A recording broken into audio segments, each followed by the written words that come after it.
Hey guys, it's Scott with Scotty B Cards. In this video, I want to look at the investability of all the players in the 2021 World Series. So we now know who's in the World Series. The Astros won the American League pennant, and the Braves beat the Dodgers for the National League pennant. So I want to look at each position of each team and discuss the long-term investability of each player. There are some really big names on both rosters, and I have this tier list I'm going to be putting each of these players on. I don't think any of these players are S-tier players. I don't have Ronald Acuna Jr. in this list because he's not starting. I'm just looking at the starting 9 plus the top 3 starting pitchers for each team. Ronald Acuna is the only player that potentially has S-tier capability, but even he hasn't played in so long that he'll be in his age 24 season next year. Who knows? He's probably in the A tier at this point, but let's just jump right into it. First position we have is first base. For the Astros, we have Yuli Gurriel. I currently have him as a D tier investment. He's a very good player. He won the batting title this year, actually, but overall he has 13.8 WAR at age 37. And so once he retires in 3-ish years, he probably has 2 more decent years left in him. Once he retires, no one's going to be chasing Yuli Gurriel. He was on the Astros, which doesn't have like the biggest draw for non-Astros fans. And on top of that, he doesn't have enough statistics to really make him more valuable. He's from Cuba, and because of that, he doesn't have the international garner like Japanese-born players do, like Shohei Ohtani. Next up, we have Freddie Freeman. This is the National League first baseman, and Freddie Freeman, I think, is an A-tier investment because he's a fan favorite for a good market with Atlanta, and on top of that, he has really good career statistics. His WAR isn't as high as you'd like to see. He's 31 years old with 43.1 WAR. He does have an MVP. He has a 138 career OPS. That means that he's been 38% better than the league average player. Anything over a 120 OPS plus is really good. That takes into consideration league average with OPS itself. So that's a really good number to have. 5-time All-Star. He has 271 home runs now, so he has an outside chance at 400 home runs. So I think he'll get to the Hall of Fame. He might be a Brave for life, and if that's the case, his cards are going to be valuable. We're going to the second base position now. Next, we have Jose Altuve, and this is a very polarizing pick. For a lot of the same reasons as Freddie Freeman, I could put Jose Altuve into the A tier. Jose Altuve is also 31. He has less WAR, 41.4 WAR, but I'm going to be putting him in the B plus tier. Reason for that is because he doesn't have the same popularity. He doesn't have the same love as Freddie Freeman has among non-Braves collectors. Among non-Astros collectors, he's not as collected. On top of that, Freddie Freeman's game probably can age better because he can shift to the DH and continue to hit the ball really well once he ages, while Altuve really relies on his speed. Jose Altuve has an outside chance of making the Hall of Fame, and if he does, his cards are going to be a great investment. That's why I think he's a B+.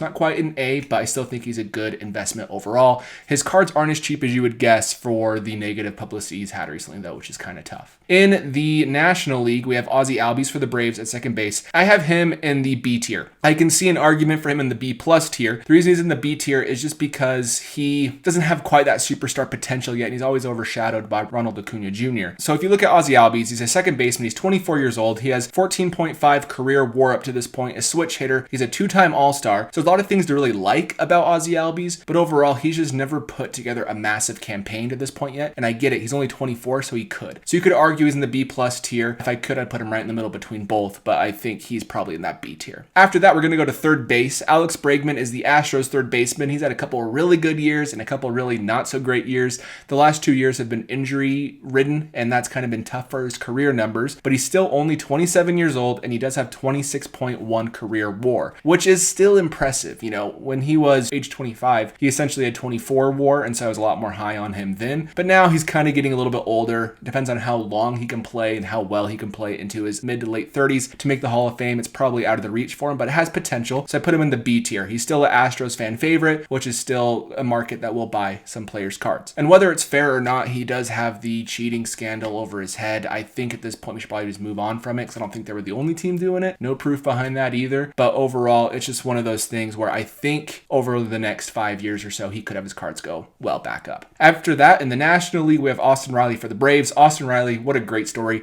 Great breakout season at age 24. Before this year, he wasn't really anything that special in comparison to where he was this year. He's 24, his career WAR is 5.5, but this year he has 6.1 WAR. So up to this point in his career, he hasn't been worth all that much. Because he did have that big breakout, I have him as a B tier player next to Bregman. I would say overall, though, for his cards to maintain the value that we would like them to see and actually increase, he needs to have a season very similar to this one next year. If the Braves win a World Series, I think his cards will hold steady over over the course of the offseason and even go higher than they should. And if they do go that high, he's going to have a really big year to hold those numbers. Now we're going to have the catcher position. Martin Maldonado is the catcher for the Astros. He's 34 with 7.3 WAR. And then you have Travis d'Arnaud, who is 32 with 4.4 WAR. I give both of them an F as a long-term investment.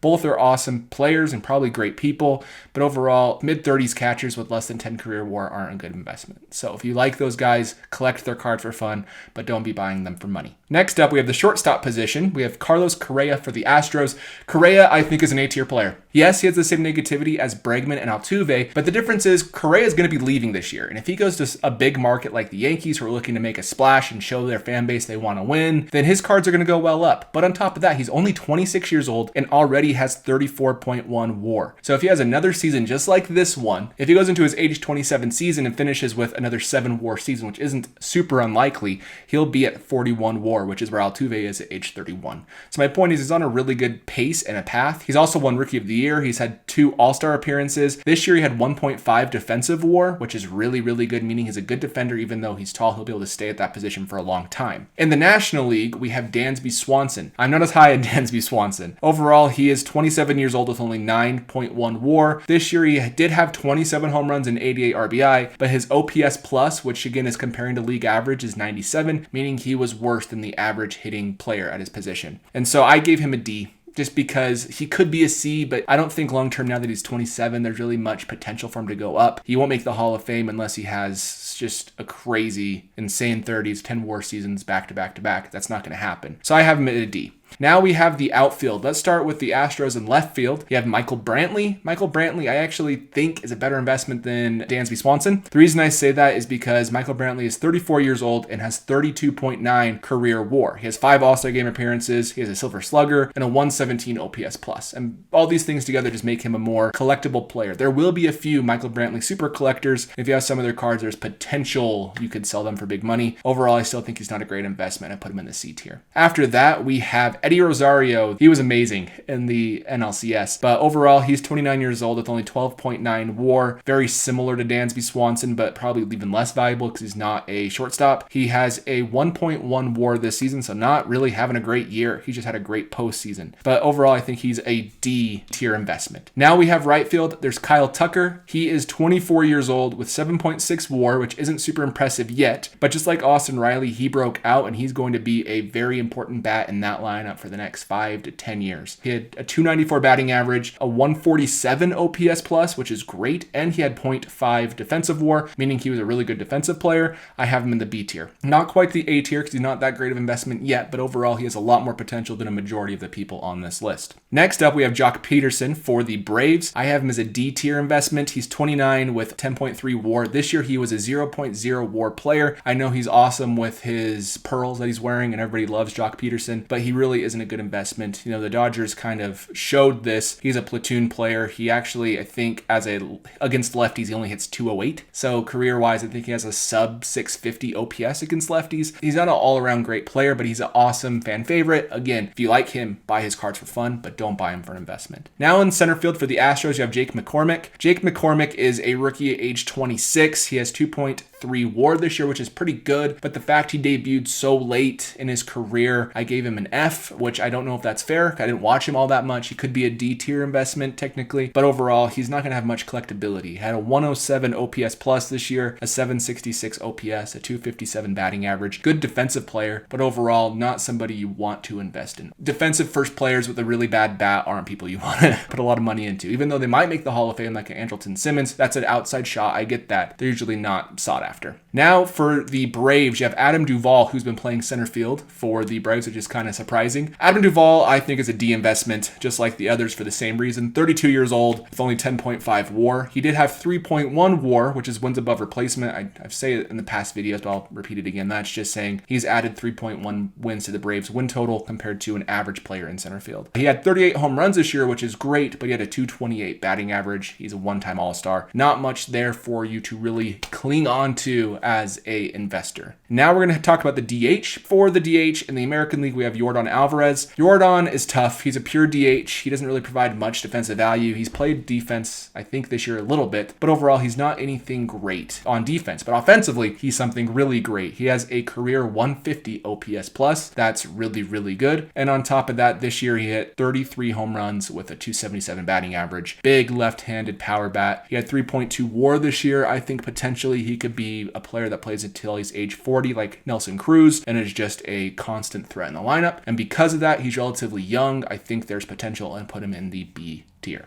Now we have Jorge Soler, and Jorge Soler is 29 with a career 3.5 WAR, started with the Cubs, went to the Royals, now he's on the Braves. He's had a couple big years. When he was with the Royals, I think in 2019, he hit 48 home runs and was great, but defensively, he's a train wreck. He's not been a great defensive player. He really needs to go to an American League team where he can be a DH, and if he does that, it'll help his career. He has about negative 8.2 defensive WAR, I believe, for his career, which is really hurtful for him. And because he's just not a good defensive player, he only has 3.5 career WAR. I have him as an F tier investment. And one thing I want to say about all of these players is all of them do have potential to sell as long as you get out of the market at the right time. Look at Eddie Rosario. If you had a lot of his stuff, you probably sold it right now for 50% more than you would have last week or 2 months from now. So all of these players I think you can make money on. It's just mid to long tier, not necessarily the case. And Jorge Soler is not a good long-term investment. So let's talk about the top 3 pitchers for each team. So for the Braves, let's start with Charlie Morton. He is a 37-year-old with 11.9 WAR. This year he had 4 WAR, which is a third of his total career WAR, which shows how good he's been this year. And he does look really good with a 3.34 ERA, a career 4.0 ERA, not anything too special. Because of that, I have him as a D investment. I really like Charlie Morton as a person and the way he is on and off the field, but overall, you don't want to put money behind him and expect it to go up over time. Then you have Ian Anderson for the Braves. He is a younger pitcher. He's 23 years old. I have him as a B investment just because he does have upside. Pitching is so tough in the big leagues, and someday you could just figure it out like Max Scherzer did at age 26 and become one of the best pitchers of our generation. And I think Ian Anderson has some of that potential. He has a 3.25 career ERA, and on top of that, he has a 3.9 WAR this year alone. I think he could have good potential. Then there's Max Fried. I think he's probably the best Braves pitcher to invest in if you're going to. I have him as a B+. He's 27 years old with 12.3 WAR. He had a 3.04 ERA this year, which is great, and a 3.34 career ERA. He has a gold glove. He has a ton of ace potential. I think he really could be one of those players that breaks out as well. Probably one of the best 2 or 3 pitchers to pitch this World Series, so make sure you watch him, see how he does. Now we have the Astros. My favorite pitcher currently, besides Max Scherzer, is Zack Greinke, and I think he's an A-tier investment. I know right now he's not having a great end to his career. He is 37 years old with 73.1 WAR. He still had a 1.2 WAR season, which isn't bad. That's still better than average, and for a 37-year-old, that's great. He might not be super sexy now with some of his stats, but overall, he has a 3.41 career ERA, 219 wins, which is a lot.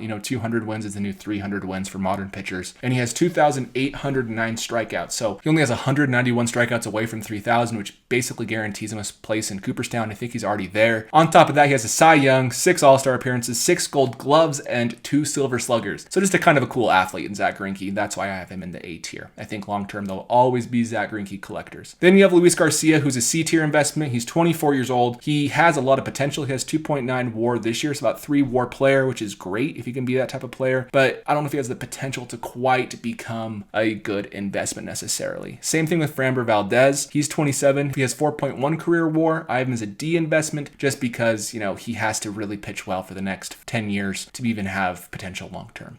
So anyways, guys, that is it for my tier list rankings of all the starting position players in the World Series this year. Let me know down in the comments below if you would have changed anything, put anyone lower or higher. And other than that, I will see you in the next video.